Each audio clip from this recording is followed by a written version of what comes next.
ಹರಿ ಓಂ ಶ್ರೀಮಾತ್ರೇ ನಮಃ. ಕರಾಗ್ರೆ ವಸತೆ ಲಕ್ಷ್ಮೀ ಕರಮಧ್ಯೆ ಸರಸ್ವತಿ ಕರಮೂಲೆ ಸ್ಥಿತೆ ಗೌರಿ ಪ್ರಭಾತೆ ಕರದರ್ಶನಂ. ಈ ಮಂತ್ರ ದಿನದ ಆರಂಭದಲ್ಲಿ ಬೆಳಿಗ್ಗೆ ಕಣ್ಣು ಬಿಟ್ಟ ಕೂಡಲೇ ಎರಡೂ ಕೈಗಳನ್ನು ನೋಡುತ್ತಾ ಹೇಳುವ ಮಂತ್ರ.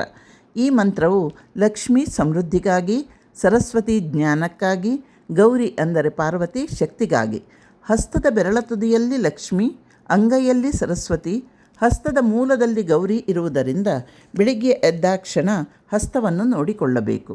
ಈ ಮಂತ್ರವನ್ನು ಪಠಿಸುವುದರಿಂದ ಅದೃಷ್ಟ, ಬುದ್ಧಿವಂತಿಕೆ ಮತ್ತು ದೈವಿಕ ರಕ್ಷಣೆ ದೊರೆಯುತ್ತದೆ.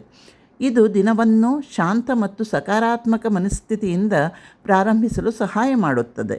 ಇದನ್ನು ನಿಯಮಿತವಾಗಿ ಪಠಿಸುವುದರಿಂದ ಒತ್ತಡ ಕಡಿಮೆಯಾಗಿ ಆಲೋಚನೆಗಳಲ್ಲಿ ಸ್ಪಷ್ಟತೆ ಬರುತ್ತದೆ.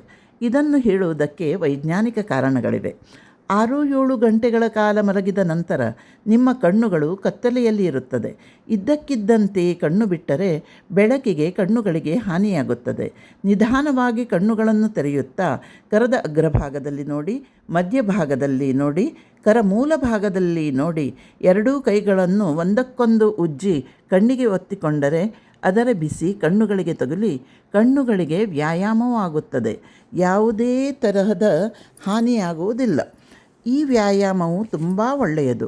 ಅದು ನಿಮ್ಮ ರಕ್ತದೊತ್ತಡವನ್ನು ಸ್ಥಿರಗೊಳಿಸಲು ಸಹಾಯ ಮಾಡುತ್ತದೆ. 6-7 ಗಂಟೆಗಳ ಕಾಲ ಮಲಗಿದ ನಂತರ ನೀವು ಇದ್ದಕ್ಕಿದ್ದಂತೆ ಎದ್ದರೆ ಮೆದುಳಿನಲ್ಲಿ ಒತ್ತಡ ಕಡಿಮೆಯಾಗಬಹುದು ಮತ್ತು ಇದು ಬೆಳಗಿನ ಜಾವದ ಪಾರ್ಶ್ವವಾಯುವಿಗೆ ಪ್ರಮುಖ ಅಂಶವಾಗಿದೆ ಎಂದು ತಿಳಿದು ಬಂದಿದೆ. ನಿಧಾನವಾಗಿ ಹೇಳಿದಾಗ ಇದು ನಿಮ್ಮ ಮೆದುಳನ್ನು ಹೊಸ ರಕ್ತದೊತ್ತಡಕ್ಕೆ ಒಗ್ಗಿಕೊಳ್ಳಲು ಸಾಕು ಅಲ್ಲವೇ? ಶ್ರೀಮಾತ್ರೇ ನಮಃ.